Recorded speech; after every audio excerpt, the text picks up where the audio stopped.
Mi retó a un duelo, pero al verme quedó completamente en shock. La voz del comandante alienizna retumbo, por toda la frecuencia aberta como un trueno, que atraviesa el casco de una nave de acero. Humano, te desafío a un duelo singular. Tú solo, yo solo.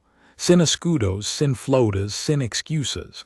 Si aceptas, el sector careth permanence neutral. Si rechazas, tus colonias arderán antes del amanecer galáctico. El capitán Owen Hale no respondió de inmediato. Estaba mirando por la ventana de observación de la nave insignia, los dedos ligeramente apiados sobre el borde metálico del panel de control, los ojos fijos en la flota del imperio verte que bloqueaba la nebulosa como una pared de metal y fuego. 40 y 7 naves de guerra. Cada una 3 veces más grande que la suya. Cada una con tecnología de propulsión, que la humanidad apenas entendía desde hace 2 años. El oficial de comunicaciones, una mujer joven de cabello oscuro llamada Diane, lo miraba desde su estación con una expresión tensa. El teniente Kyle, de pie junto al mapa holográfico, había dejado de mover los dedos sobre la pantalla. Todos esperaban. Owen exhaló lentamente y presionó el botón de transmisión. Acepto. Silencio. No el silencio vacío del espacio, sino el silencio cargado de personas que contienen la respiración al mismo tiempo. Diane lo miró con los ojos muy abiertos. Kyle dio un paso hacia adelante. Capitán, con todo respeto. Ya escucharon las condiciones, dijo Owen sin voltearse. Si peleamos con la flota perdimos. Si huimos las colonias con de todas formas. Si acepto el duelo y gano, compramos tiempo. Y tiempo es lo único que nos puede salvar ahora mismo.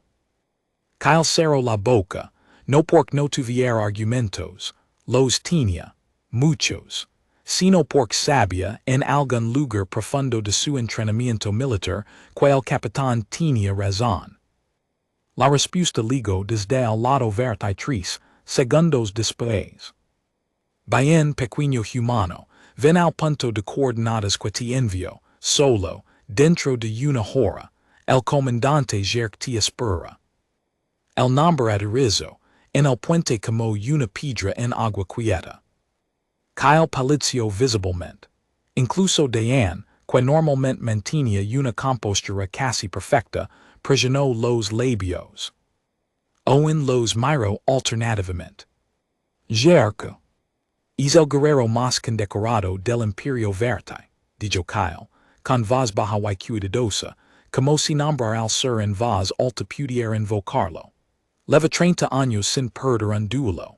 Mato un general de los Kalahari en combate cuerpo a cuerpo con una sola mano. Tiene una cicatriz en el culo de una batalla donde sobrevivió a una explosión de núcleo secundario a 6 metros de distancia. Los verti lo lamen la roca, negra porque dicen que nada lo tumba. Owen asintió lentamente, como si todo eso fuera información útil pero no particularmente alarmante. Bien, prepárenme la lanzadera pequeña. Nadie se movió por un segundo. Capitán, dijo Diane, con voz que apenas temblaba, los verti miden en promedio 2 metros con 20. Sus músculos tienen una densidad casi 3 veces mayor que los nuestros. Su sistema nervioso procesa el dolor de una manera diferente, lo que significa que son difíciles de detener, terminó Owen, voltando finalmente hacia ella. Había algo en su expresión que ella no supo descifrar del todo. No era arrogancia, tampoco era miedo. Era algo más parecido a la concentración profunda de alguien que ya tomó una decisión y ahora solo está resolviendo los detalles. Lo sé, Diane, prepara la lanzadera. 40 minutos después, Owen Hale cruzó solo hacia el punto de coordenadas. La plataforma de duelo verte era un disco flotante de piedra prosada, anclado al vacío mediante campos de gravedad artificial. Tinia un diametro de unos 40 metros, sin barandas, sin refugio. Apenas luz suficient proveniente de los reflegios de la nebulosa cercana, para distinguir la silueta del otro lado. Y al otro lado estaba Jerk. Owen lo vaya cuando su lanzadera se acopló al borde de la plataforma y salió a la superficie con el casco puesto. El comandante Verta estaba de pie en el centro exacto del disco, con los brazos cruzados sobre el pecho, completamente quieto. Era enorme como esperaba. Piel de color gris azulado, cabeza ligeramente alargada, ojos de un amarillo profundo que no parpadeaban con la misma frecuencia que los humanos. Levaba una armadura de ceremonia de color negro con grabados en un idioma que Owen no reconoce, pero que intuisce que eran victorias registradas. Muchas victorias. Owen camino hacia el centro. Sus botas producían un sonido sordo y metálico sobre la superficie de piedra.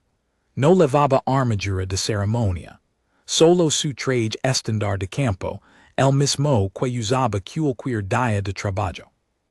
Jerk lo observó acercarse. Sus ojos amarillos badgeran desde la cabeza hasta los pies del humano y luego subieron de nuevo. Y entonces ocurrió algo que Owen notó pero no interpretó todavía. Una fracción de segundo de inmovilidad total. Como si el comandante Verta hubiera esperado ver algo diferente y lo que vaya lo hubiera detenido, aunque fuera brevemente. Luego Jerk habló, y su voz ligó a través de los traductores con un peso que llenaba el espacio. Eres el Capitán Hale. Soy el Capitán Hale, confirmó Owen. Un segundo de pausa. Eres pequeño. Owen no respondió eso. Se detuvo a unos 5 metros de distancia, y lo miró directamente a los ojos. ¿Cuáles son las reglas? Jerk tardó un momento antes de responder, como si la pregunta misma lo hubiera sacado de un pensamiento que no terminaba de procesar. Sin armas de energía, sin tecnología de apoyo externo, el duelo termina cuando uno de los dos no puede continuar. Si el humano que primero, el sector carez pasa al imperio y las colonias son absorbidas. Si el humano de alguna manera, hizo una cosa que casi podría llamarse condescendiente, gana, el imperio retira sus naves y declara neutralidad por un ciclo completo. Owen asintió. Entendido. Y entonces, antes de que Jerk pudiera terminar de adoptar su postura de combate, Owen Hale hizo algo que ningún oponente Verta había hecho jamás en 30 años de duelos del comandante. Sonrió. No una sonrisa nerviosa. No la sonrisa forzada de alguien tratando de esconder el miedo. Una sonrisa tranquila, casi amistosa, que ligó desde algún lugar en su interior donde aparentemente el miedo no tenía mucho espacio disponible. Y en ese momento, algo cambió en los ojos amarillos de Jerk. Algo que llevaba 30 años sin aparecer en ellos. Una duda. La duda duró apenas un instante. Jerk era demasiado veterano para dejar que algo tan pequeño como una sonrisa humana alterara décadas de entrenamiento y experiencia. Sin embargo, el instante existió. Y Owen lo veía. Se lanzaron al mismo tiempo. La velocidad del comandante Verta era impresionante para alguien de su tamaño. Un ser de más de 2 metros con más de 140 kilos de músculo, pero moviéndose con la precisión de una máquina entrenada durante décadas. El primer golpe ligó como una barra de metal contra el aire, buscando el torso de Owen con una fuerza suficiente para romper una viga de refugio estándar. No conectó. Owen se corrió 2 centímetros hacia la izquierda, exactamente 2 centímetros. No más, no menos. El puño de Jerk pasó tan cerca de su costado que la corriente de aire desplazó la tela del traje. Y en el mismo movimiento, Owen gyro saber superpio, ige y aplico una presión más específica en el codo extendido del comandante, redirigiendo el impulso del golpe hacia adelante con una pequeña pero precisa torsión. Jerk tropso medio paso, solo medio paso. Pero para un ser que llevaba 30 años de duelo sin perder el equilibrio ni una sola vez, medio paso era una eternidad. El comandante se recuperó al instante y gyro sobre sí mismo con una velocidad sorprendente. Sus ojos amarillos ahora tenían algo diferente. Ya no era solo la duda. Era atención. La atención real de un depredador que acaba de descubrir que su presa no se comporta como debería. Owen estaba de nuevo en su posición, tranquilo. Con ese mismo gesto, en los labios, que no era exactamente una sonrisa pero tampoco era otra cosa. Tines entrenamiento cal reth, dijo Jerk, con voz más baja, estaba analizando. Era parte de por qué había sobrevivido tanto tiempo, nunca dejaba de analizar. He estudiado varios sistemas, respondió Owen. Los verdes somos los únicos que enseñamos el cal reth. Eso era verdad hace 40 años. Otro silencio. Jerk reposicionó su cuerpo, cambiando ligeramente la distribución de su peso. Era una adaptación. Estaba ajustando su aproximación. Y eso, en sí mismo, era extraordinario, porque según todo lo que Kyle había dicho, Jerk rara vez necesitaba ajustar nada. El segundo intercambio fue más largo. 4 golpes de Jerk, todos esquivados o absorbidos con redireccionamientos, que convertían la fuerza del atacante en energía disipada. Owen no respondió con golpes directos. Nunca intentó empujar contra la fuerza del verte. Cada vez que Jerk avanzaba, Owen encontraba el ángulo donde la fuerza del ataque podía ser desviada con el menor esfuerzo posible. Era como intentar atrapar humo, y Jerk lo sabía. Para el tercer intercambio, la plataforma de duelo había atraído a los observadores verte. Las naves cercanas habían encendido sus reflectores externos. Nunca lo hacían durante los duelos. Era considerado una falta de respeto hacia el combatiente. Pero esta vez, algo en lo que estaba ocurriendo sobre ese disco de piedra flotante los había sacado de su protocolo habitual. Nadie en la historia del imperio había visto a Jerk trabajar tanto para alcanzar a un oponente. El comandante lanzó una secuencia que Owen reconoció como el patrón de Sierra Verte, la técnica diseñada para atrapar a un oponente más pequeño y eliminar su ventaja de movilidad. Era brillante en su ejecución. Un arco de movimiento que usaba los 3 ejes de desplazamiento posibles en una plataforma abierta, cerrando los ángulos de escape uno por uno. Owen lo dejó ejecutar los primeros 2 tercios del patrón. Luego cambió la dirección de su esquive en el momento preciso en que Jerk había comprometido su centro de gravedad al tercer movimiento del arco, y en lugar de alejarse, entró hacia el espacio interior del ataque, donde la fuerza del verte no tenía punto de aplicación efectivo, y desde allí aplicó una presión controlada sobre el punto donde el trapecio del culo verte conecta con la base del cráneo. No fue un golpe, fue casi una caricia técnica. Pero Jerk quedó de rodillas.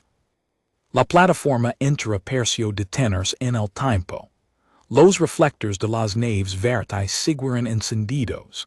El sonido que produjo el comandante al tocar la piedra con las rodillas fue sordo y definitivo y luego haste las transmisiones abiertas. Owen retrocedió un paso y esperó. Jerk permaneció inmóvil durante 3 segundos. Luego levantó la cabeza muy lentamente, y sus ojos amarillos encontraron los de Owen con una expresión que no era rabia, no era vergüenza.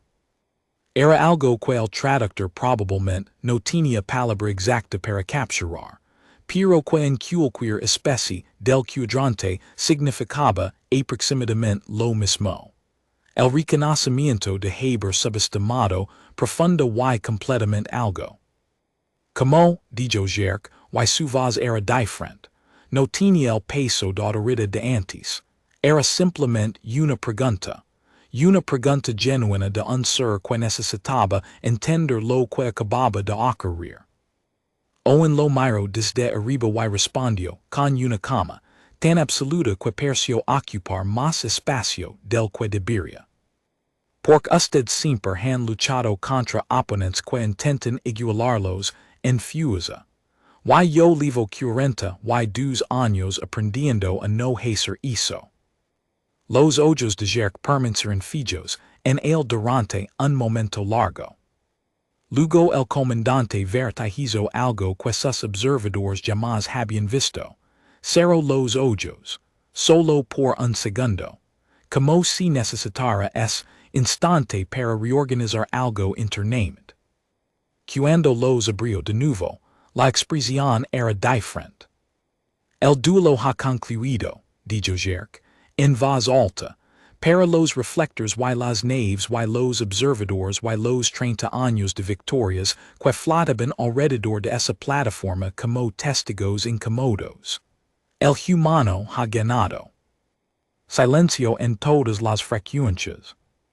Y luego, desde el puente de la nave insignia, la voz de Diane ligó a través del comunicador de Owen, con un temblor que él no intentó disimular.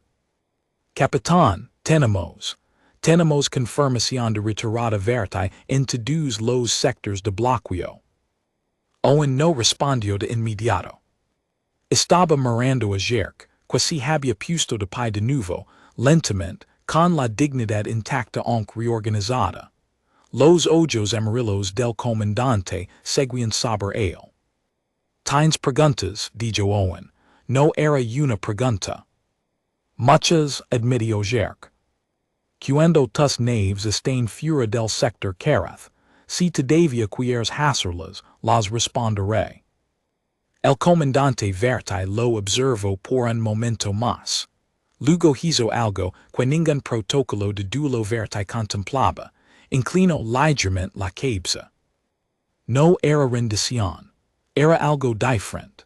Era el gesto de alguien que acaba de encontrar algo que no esperaba encontrar, y que todavía no sabe exactamente qué hacer con eso.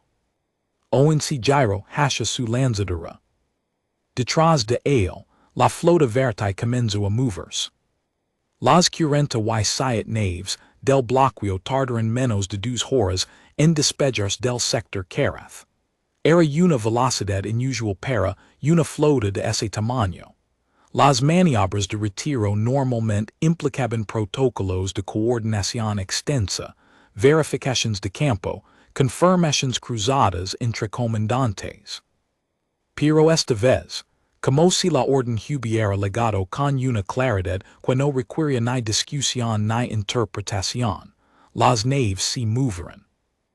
Owen lo veía desde el puente de su nave, de pie junto al mapa holográfico que ahora mostraba rutas despejadas en lugar de puntos de bloqueo. Kyle estaba a su derecha, con los brazos cruzados y la expresión de alguien que está procesando simultáneamente el alivio, la incredulidad y demasiadas preguntas como para organizarlas en orden. Debería pedir un informe técnico, dijo Kyle finalmente. Deberías. Un informe que explique qué hiciste exactamente a Fura, porque lo Roman 6 en las transmissions y sigo sin entender la mitad. La otra mitad la entendiste. La part don jerqueo de redillas, esa part la entendí muy bien. Owen tomó asiento en su salón de mando y apoyó los codos sobre los reposabrazos. Tenía 42 años. Levaba más de la mitad de esa vida estudiando sistemas de combate, no para ser el más fuerte ni el más rápido, sino para entender la geometría del conflicto. La manera en que la fuerza se mueve, como el peso de una decisión crea trayectorias predecibles, como la certeza absoluta de un oponente puede convertirse en su mayor vulnerabilidad. Los verdes son extraordinarios combations, dijo Owen, mirando las estrellas por la ventana de observación. Pero durante cientos de años han luchado solo contra oponentes que los imitaban o que intentaban superarlos en sus propios términos. Velocidad contra velocidad, fuerza contra fuerza. Eso crea patrons. Why los patrons con suficient tiempo de estudio se vuelven legibles. Diane levantó la vista desde su estación. ¿Cuánto tiempo llevas estudiando a los verdes? Desde que tenía 19 años. El puente quedó en silencio por un momento. Capitán, dijo finalmente Diane, con una voz que tenía capas de cosas que no terminaba de decir. Cuando aceptaste el desafío de Jerksin, ni siquiera pensarlo dos veces. Lo pensé, aclaró Owen. Solo que más rápido de lo que pensé. Why si no hubiera funcionado? Owen tardó en responder, no porque no tuviera respuesta, sino porque quería que fuera honesta. Entonces las colonias habrían tenido al menos unas horas más mientras los verdes reorganizaban sus operaciones de ocupación. Why eso hubiera dado tiempo a los refugios del sector duro para llegar. Hizo una pausa. Era la única jugada que teníamos que no dependía exclusivamente de que yo sobreviviera. Kyle lo miró con algo que no era exactamente admiración pero si la percha desde ciertos ángulos. Eso es técnicamente tranquilizador, y profundamente perturbador al mismo tiempo. Bienvenido al mando, dijo Owen, y volvió a mirar hacia las estrellas. La transmisión ligó 4 horas después. No fue por los canales diplomáticos oficiales, que todavía estaban siendo reactivados con la lentitud burocrática habitual. Ligó directamente al comunicador personal de Owen, en una frecuencia que no debería haber conocido nadie fuera de su tripulación. Era de Jerk. Owen escuchó el mensaje en privado, de pie en su camarote con los brazos cruzados. La voz del comandante Verte ligó con el peso habitual, pero sin el tono de autoridad fría que había tenido durante el duelo. Era diferente. Era la voz de alguien que está leyendo sus palabras con cuidado porque lo que va a decir no tiene precedente en su experiencia. Capitán Hale, en 30 años de servicio al imperio, he enfrentado a 127 oponentes en duelo. Cada uno de ellos ligó a la plataforma con la misma expresión. Mido que intentaba esconderse como Valencia. Lo reconozco inmediatamente. Es parte de lo que me permite vencer. Tú legaste con algo diferente. No sé cómo llamarlo todavía en mi idioma. En el tuyo, creo que la palabra sería preparación. Pero eso no lo captura completamente. Mi pregunta, que probablemente viola varios protocolos verte al formularse, es la siguiente. ¿Por qué un ser de tu especie, con tus limitaciones físicas evidentes, dedicó décadas a estudiar la manera de vencer a alguien como yo? No hay gloria en ese tipo de victoria para los estandartes del imperio. ¿Qué es lo que los humanos encuentran en eso? Owen escuchó el mensaje 2 veces. Luego se sentó en el borde de su litera y miró el techo por un momento. Luego grabó su respuesta. Comandante Jerk, la pregunta que haces tiene una respuesta corta y una larga. La respuesta corta es sobrevivir. Los humanos durante la mayor parte de nuestra historia fuimos físicamente inferiores a casi todo lo que nos amenazaba. Eso nos enseñó algo que no está en ningún manual de combate verte que yo haya podido estudiar. Que la preparación prolongada es la única manera de convertir la desventaja en igualdad, y la igualdad en victoria. La respuesta larga. Eso requiere más tiempo del que cabe en un mensaje de audio. Si alguna vez estás en el sector carez sin intención de ocuparlo, me interesa tener esa conversación. Envió el mensaje. Luego apagó el comunicador y se recostó. Afura el sector careth seguia libra, las colonias seguían intactas.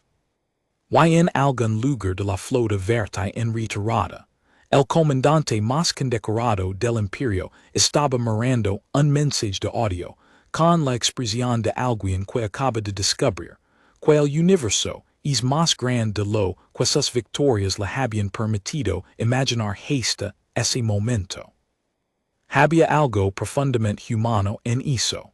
En hacer que alguien tan seguro de su comprensión del mundo se detuviera, aunque fuera un instante, a reconsiderar. O encerró los ojos. Durmió bien esa noche. 3 días después de la retirada verti, el sector careth tenía el aspecto silencioso, y casi irreal de un lugar que acaba de escapar por muy poco de algo devastador. Las estaciones de las colonias habían reiniciado sus ciclos normales de comunicación.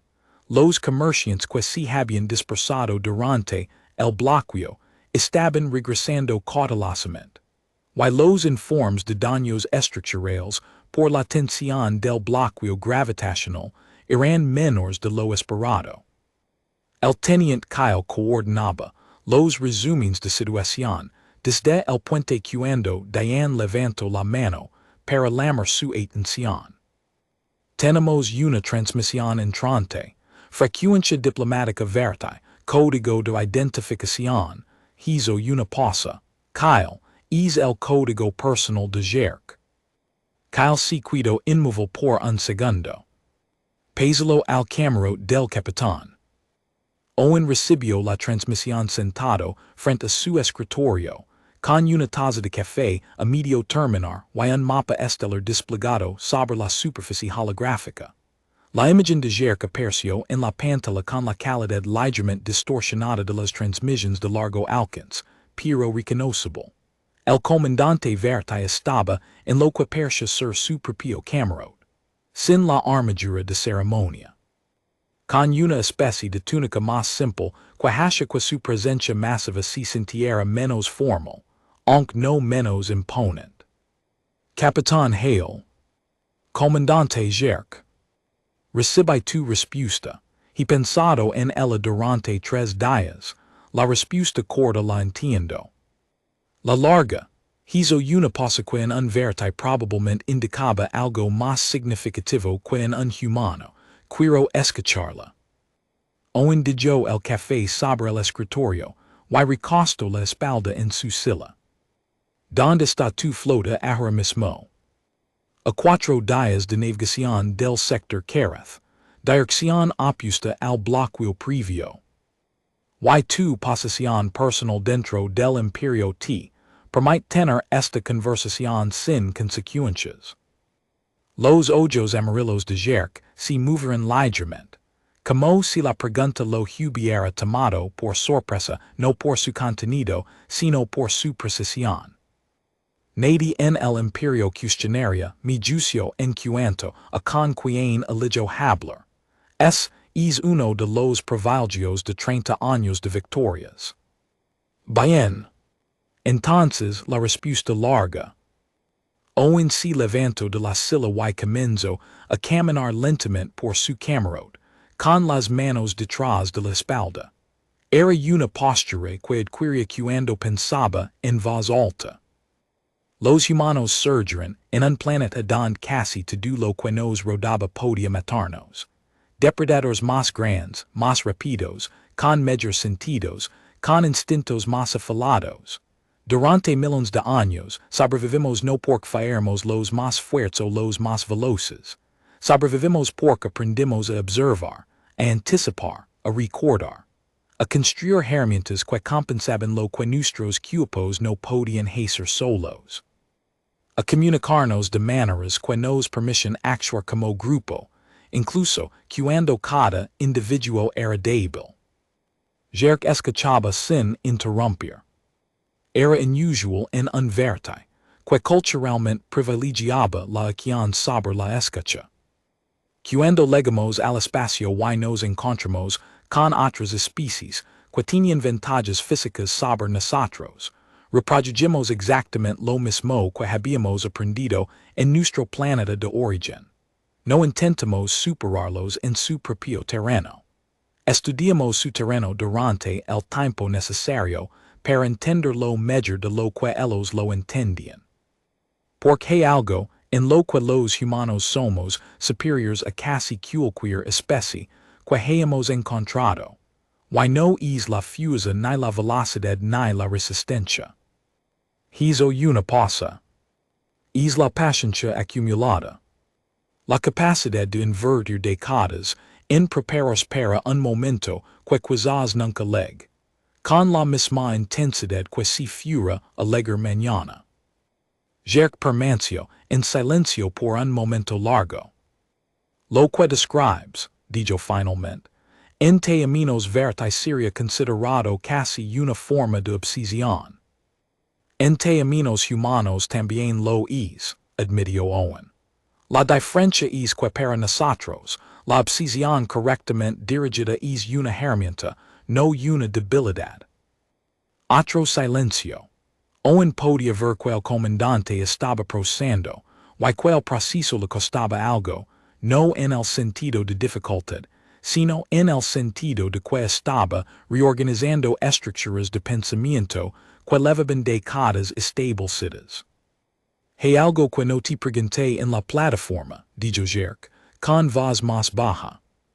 Y que ahora me doy cuenta que debería haber preguntado desde el principio. ¿Cuál? ¿Cuántas veces antes de este duelo, en toda tu vida, tuviste que usar lo que aprendiste? La pregunta aterrizó con una precisión que Owen no esperaba. Era la pregunta correcta. La pregunta que revelaba algo sobre Jerk que el propio comandante quizás no sabía que estaba revelando. Owen consideró su respuesta. 14 veces en campo real. Dos de ellas en circunstancias parecidas a este duelo. El resto en situaciones de defensa directa de tripulación. ¿Y en cuántas perdiste? En ninguna. El silencio que siguió fue diferente a los anteriores. Tenía una textura distinta. Era el silencio de alguien que está recalculando no solo una situación específica, sino una cantidad de asunciones previas que resultan ser más porosas de lo que parecían. Capitán Hale, dijo Jerk finalmente, tengo una propuesta. Y debo ser honesto en que hacer la viola al menos 4 protocolos diplomáticos del imperio, aunque ninguno de ellos tiene consecuencias penales reales. Owen levantó las cejas levemente. Dila. Quisiera que me enseñaras. Silencio. No el sistema de combate, aclaró Jerk rápidamente, con una velocidad que en un verti era casi cómica. Eso no lo necesito. Lo que quisiera aprender es lo otro, lo que describiste, la manera en que los humanos ven el tiempo, la manera en que invierten décadas en algo que podría no necesitarse nunca. El imperio verti lleva cientos de años expandiendo sin encontrar resistencia real. Eso, hizo otra cosa, eso crea puntos ciegos. Los puntos ciegos, como aprendí en una plataforma de duelo hace 3 días, pueden ser mortals. Owen lo miró durante un momento largo. Luego sonrió, y esta vez no fue la sonrisa tranquila del combate, fue algo más cálido. Eso, dijo Owen, es lo más inteligente que te he escuchado decir. Jerk pareció tomar eso como lo que era. Entonces, dame 2 semanas para reorganizar mis responsabilidades en el sector. Luego podemos hablar de un punto de encuentro neutral. Acordado. La transmisión cero. Owen permaneció en su camarote por un momento, mirando la pantalla apagada. Luego levantó su taza de café, descubrió que estaba completamente frío, y tomó un sorbo de todas formas. Afuera el sector carece seguía libre. Y algo que ningún protocolo diplomático había logrado en 70 años de contacto con el imperio veritae, acababa de comenzar, con una pregunta honesta, y una respuesta más honesta todavía.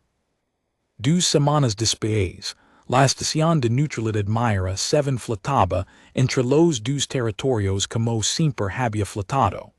Silenciosa, funcional y completamente indiferente a la importancia de lo que ocurría dentro de ella.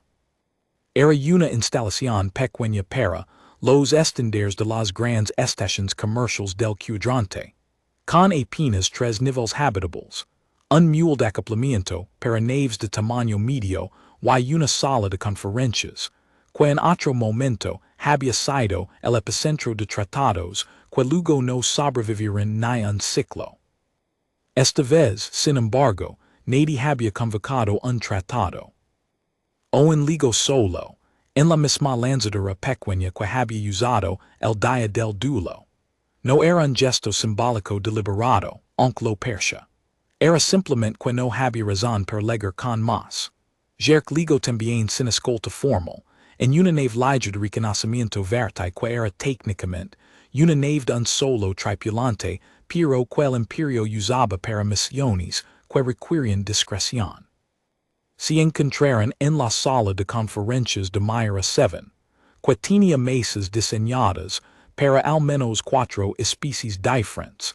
Ninguna de las cuales era ni humana ni veritae. Jerk ocupó casi toda la silla que eligió.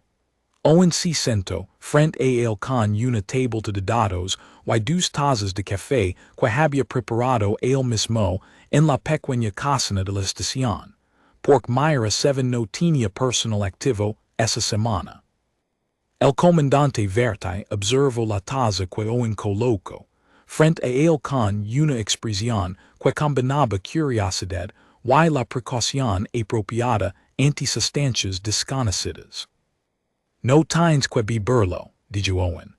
Pero si en algún momento quieres saber por qué los humanos sobrevivimos a tanto, parte de la respuesta está en esa taza. Jerk miró la taza, luego a Owen, luego de nuevo a la taza. ¿Qué es? Café, es amargo, en algunas preparaciones es casi insoportablemente amargo, y los humanos lo consumimos de todas formas porque nos hace funcionar mejor. Lo levamos al espacio. Es probablemente una de las primeras cosas que cualquier tripulación humana estables en una instalación nueva, la cadena de suministro de café. Porque algo desagradable que los hace funcionar mejor. Porque los humanos aprendimos temprano que la comodidad y la eficiencia rara vez viven en el mismo lugar. Jerk miró la taza una vez más. Luego, con la misma decisión con que probablemente tomaba todas sus decisiones, la tomó y bebió un sorbo pequeño. Su reacción fue contenida, como era de esperarse. Pero algo cruzó por sus ojos durante un segundo que Owen interpretó correctamente como desconcierto ante el hecho de que algo tan objetivamente difícil de beber fuera consumido voluntariamente por elección propia. Buscó la palabra austero. Sí, eso es buena descripción. Jerk dejó la taza sobre la mesa y cruzó los brazos con la postura de alguien que está listo para hablar seriamente. Empecemos. Lo que siguió durante las siguientes 6 horas fue algo sin precedente en la historia documentada del contacto entre humanos y veritae. No fue una negociación. No fue un intercambio de inteligencia formal. Fue una conversación. Una conversación real. Con las asperezas y los malentendidos y los momentos de recalibración que ocurren cuando 2 maneras de ver el universo intentan encontrar puntos de contacto sin fingir que las diferencias no existen. Jerk hizo preguntas que revelaban la profundidad de lo que el imperio no sabía sobre los humanos.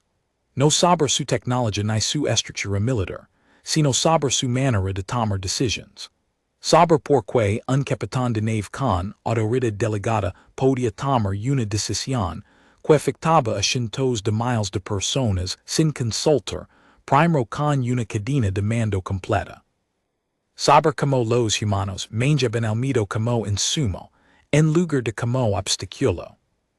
Owen respondió con la misma honestidad que había usado en la plataforma de duelo. No con el lenguaje diplomático que habría usado en una conferencia oficial, con palabras reales. Y en algún punto, cerca de la cuarta hora, cuando la segunda taza de café estaba sobre la mesa y Jerk la había bebido, sin que nadie lo mencionara, el comandante Verme dijo algo que Owen anotó mentalmente como el momento en que la conversación cambió de naturaleza. Mi padre me enseñó que la fortaleza es lo que hace un guerrero. Mi abuelo me enseñó lo mismo. Cada victoria que acumulé confirmó esa enseñanza. Y en 30 años, nunca tuve razón para cuestionarla. Hizo una pausa. Tú me la cuestionaste en aproximadamente 40 segundos. Owen no respondió de inmediato. No la cuestioné, dijo finalmente. La completé. La fortaleza hace un guerrero. Lo que yo hice fue mostrar que la fortaleza tiene más formas de las que tu tradición había catalogado hasta ahora. Jerk lo miró fijamente durante un momento. Es una distinción que requiere un nivel de humildad considerable para aceptarse. Lo sé. ¿Cómo es que la tienes? Owen consideró la pregunta. Era más personal que cualquier otra que el comandante le hubiera hecho hasta ese momento. Porque tuve maestros que me enseñaron a tiempo que mi ignorancia siempre será más grande que mi conocimiento, y que eso no es una debilidad, es una brújula. Jerk guardó silencio. Luego hizo algo completamente inesperado. Tomó la taza de café que quedaba sobre la mesa, la que era de Owen, y le observó por un momento. ¿Puedo levármela? Preguntó. Owen lo miró, sorprendido. La taza. Sí. ¿Para qué? Para recordar esta conversación, dijo Jerk, con una sencillez absoluta. Los verti tenemos objetos de memoria para los momentos que cambian algo. Esta conversación cambia algo. No sé todavía cuánto. Pero cambia algo. Owen miró la taza de plástico estándar de estación, diseñada para ser desechable, funcional y completamente sin ningún valor estético particular. Es tuya, dijo. Jerk la guardó dentro de su armadura con el mismo cuidado, con que guardaba probablemente los trofeos de sus victorias más significativas. Fue el gesto más extraño y más elocuente que Owen había visto en toda su carrera. Salieron de Myra 7 al mismo tiempo, con naves en direcciones opuestas. Pero antes de que las puertas de acoplamiento se cerraran, Jerk se detuvo un momento y se giró hacia Owen. Capitán Hale, una última pregunta. Dila. Ese día en la plataforma, cuando sonreíste antes de que comenzáramos, que fue lo que pensaste exactamente en ese momento. Owen recordó ese instante con precisión, el frío de la plataforma, los ojos amarillos de Jerk sobre él, la flota entera observando. Pensé que llevaba 22 años esperando poder aplicar exactamente eso que iba a hacer, y que finalmente había llegado el momento. Jerk lo miró durante un segundo. 22 años. Sí. El comandante Verme asintió muy lentamente, luego entró a su nave. Mientras las dos naves se alejaban en direcciones opuestas, Owen tomó el comunicador y abrió el canal del puente. Kyle. Capitán, ¿cómo fue? Owen miró por la pequeña ventana de la lanzadera hacia el espacio abierto del sector. Con sus estrellas y sus silencios y todo lo que todavía quedaba por aprender en cada dirección posible. Interesante, dijo, empiezan a preparar los reports de situación. Tenemos trabajo que hacer en el sector. Entendido, capitán. Y, to do bien. Owen penso en la taza de café que ayer se había levado. En los 40 segundos del duelo que habían movido 30 años de certeza. En la pregunta que una especie entera todavía no se había hecho sobre sí misma y que tal vez, con suficient paciencia, comenzaría a hacerse. To do bien, dijo Owen. Y lo decía en serio. Afuera, las estrellas del sector Careth brillaban con la indiferencia habitual de las cosas, que han visto demasiado como para sorprenderse de algo. Pero si hubiera algo en el universo capaz de notar la diferencia entre el peso de un sector bajo amenaza y el peso de ese mismo sector libre, lo habría notado en ese momento. El sector respiraba distinto. Y en algún lugar de la flota verde en retirada, un comandante con 30 años de victorias, y una taza de plástico guardada dentro de su armadura estaba mirando las mismas estrellas desde el otro lado, haciéndose por primera vez en su vida una pregunta que no tenía respuesta inmediata. Eso era en sí mismo el comienzo de algo. Los humanos lo sabían bien. Siempre lo habían sabido. El principio de algo nuevo casi siempre llega disfrazado de pregunta sin respuesta. Y la paciencia para sostenerla sin forzar la respuesta antes de tiempo era, en última instancia, la forma de fortaleza más difícil de aprender y la más difícil de vencer. Owen Hale lo había aprendido a los 19 años. Y ese aprendizaje, 22 años después, había bastado para mover una flota entera sin disparar ni un solo tiro. En algún lugar de la historia que los humanos todavía estaban escribiendo en las estrellas, ese día quedaría registrado no como una batalla, sino como algo mucho más raro y mucho más duradero. Una conversación que cambió la dirección de dos mundos.